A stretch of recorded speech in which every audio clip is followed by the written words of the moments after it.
Di nuovo un buongiorno a tutti voi da Telefriuli, bentrovate a questa edizione del nostro telegiornale. Le nuove misure anti-Covid saranno scritte oggi dalla cabina di regia e poi saranno varate in settimana dal governo Draghi. C'è attesa per il coprifuoco ma anche per il cronoprogramma della ripartenza delle attività che sono ancora ferme. C'è grande attesa per la riunione della cabina di regia che si riunisce oggi per mettere mano al nuovo decreto che in settimana sarà varato dal Consiglio dei Ministri. In ballo ci sono il coprifuoco, che dovrebbe gradualmente ridursi fino a sparire dal 1° luglio, il calendario delle ripartenze delle attività ancora in stand-by, dalle palestre ai matrimoni, passando per le cene al ristorante e le discoteche, ma anche la modifica dei parametri per la classificazione delle regioni. Saranno considerati l'RT ospedaliero e l'incidenza dei nuovi casi su 100.000 abitanti già a partire da venerdì 21 maggio. Per la prima volta da ottobre le vittime del Covid a livello nazionale sono scese sotto quota 100 e ieri in Friuli Venezia Giulia non si sono registrati decessi legati alla pandemia, non accadeva da 7 mesi. Quanto al coprifuoco, l'ipotesi è di posticiparlo alle 23 da lunedì 24 maggio e di portarlo a mezzanotte un paio di settimane dopo, per arrivare quindi ad eliminarlo dal 1° luglio. Il superamento, anche graduale, del coprifuoco rientra tra le proposte avanzate dalla Conferenza delle Regioni, ha ricordato oggi il presidente Massimiliano Fedriga. Altre indicazioni arrivate dai governatori riguardano l'apertura dei ristoranti anche al chiuso, l'anticipazione dell'avvio dei parchi tematici al 1° giugno invece che al 1° luglio, la possibilità per le piscine al chiuso di poter riaprire e ancora la programmazione sul wedding, le lezioni individuali in palestra da subito e l'apertura dei centri commerciali il fine settimana. Oggi sono attese indicazioni sulla possibilità di consumare al bancone nei bar e di cenare al ristorante, con la possibile data del 1° giugno. Nella stessa data riapriranno le palestre. Già dal prossimo weekend dovrebbero riaprire i centri commerciali dopo la protesta della scorsa settimana che ha coinvolto anche il Friuli. Quanto ai matrimoni con relativo banchetto, oggi si saprà se potranno riprendere dal 15 giugno, eventualmente con il Green Pass per gli invitati. Per le discoteche si deciderà tenendo conto anche di un esperimento in 2 locali, uno al chiuso, l'altro all'aperto, con 2.000 partecipanti dotati di pass verde. Quanto alla possibilità del richiamo del vaccino in vacanza, il presidente Fedriga oggi ha detto che le regioni faranno tutti gli sforzi possibili, ma che dipenderà dai numeri in campo.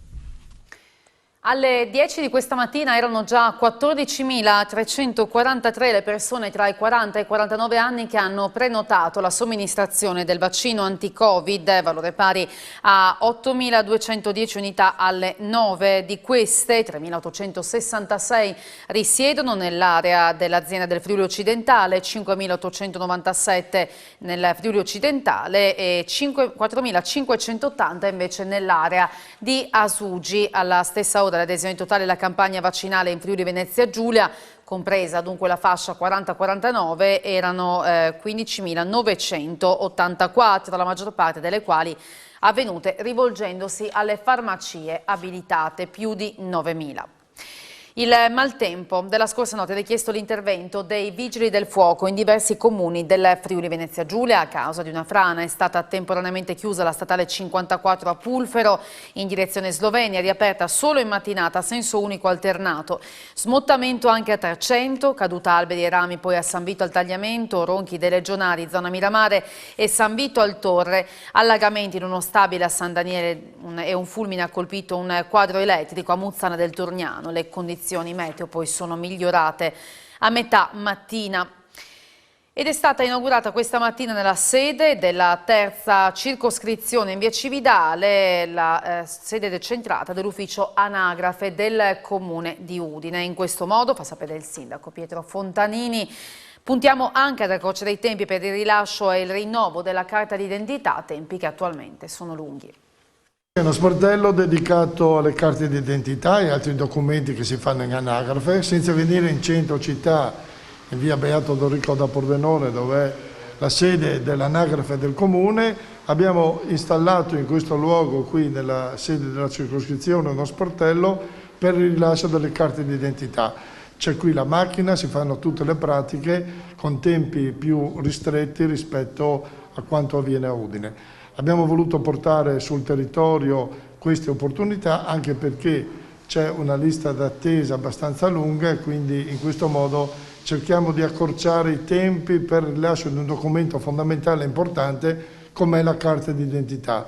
Allora l'invito è ai cittadini, soprattutto nella zona est della città, di potersi recare qui senza venire in centro per fare i documenti, il documento forse più importante che è la carta d'identità. Si può fare qui in via Cividale nella sede della circoscrizione.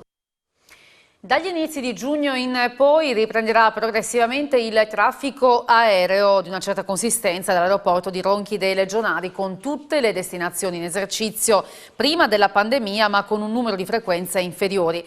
La tratta Trieste-Roma operata dall'Italia ad esempio non avrà il ritmo di 4 volte al giorno bensì di 2 e da settembre forse 3, infine 4 dal 2022 compatibilmente con la crisi dell'Alitalia. Sono le previsioni per l'attività dell'aeroporto fatte dall'amministratore Marco Consalvo che parla di un 2021 peggiore del 2020 e di uno scenario ancora troppo instabile dove le previsioni più accreditate indicano il 2024-2025 come data della ripresa completa del traffico aereo. Il problema è nelle restrizioni tra i paesi che ancora non sono chiare e il pass verde ad esempio non è stato ancora disciplinato, ha fatto sapere Consalvo.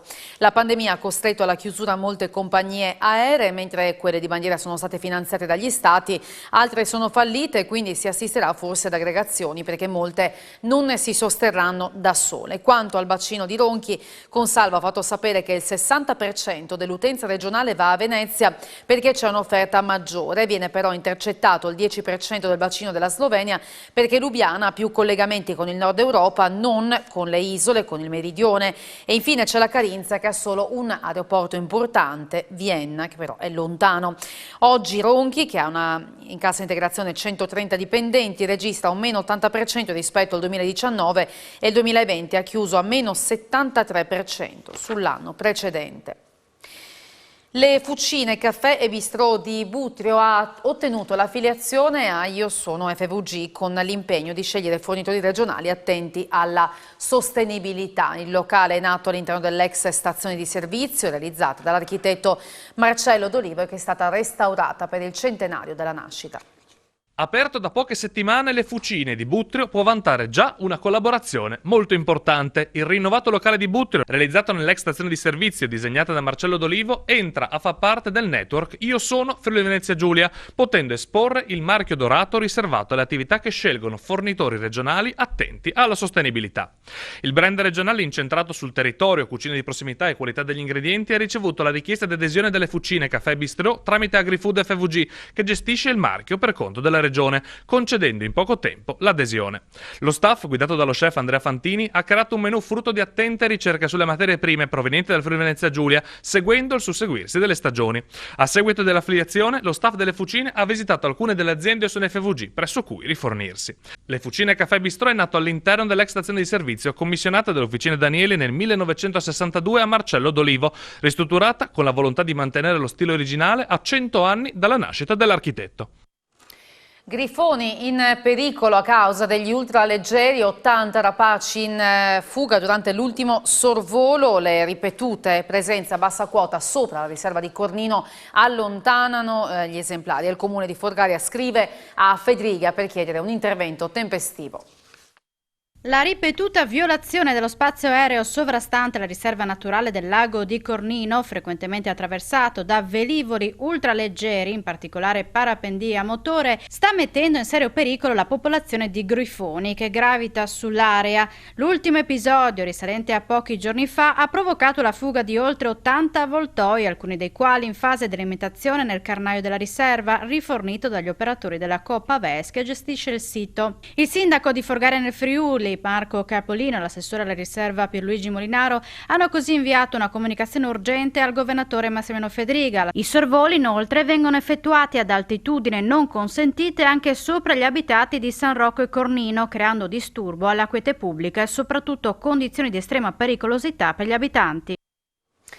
E chiudiamo con il basket, perché questo è il giorno di gara 2 per la Webige Esteco Cividale nella serie contro la Virtus Arechi Salerno per quanto riguarda i playoff di Serie B. Gara 2 che si gioca dopo la vittoria all'esordio nella serie per Cividale per 75-60, gara giocata sabato, e questa sera si replica appunto dalle 19:30 in diretta su Telefriuli con l'obiettivo della squadra di coach Pillastrini di andare a vincere ancora e sfruttare al massimo il vantaggio casalingo prima di affrontare poi la gara in trasferta. Dunque dalle 19:30 la palla a 2 con la diretta su Telefriuli, dunque la nostra programmazione subirà qualche modifica, l'appuntamento con i Papu e chi non fa non falla sarà per le 18:45, Bianconero XXL andrà in onda al termine della diretta della partita tra Webige Esteco Cividale e Virtus Arechi Salerno. È tutto per questo appuntamento con il nostro telegiornale, tra poco gli approfondimenti di A Voi la Linea. Grazie per averci seguito e un buon proseguimento di giornata.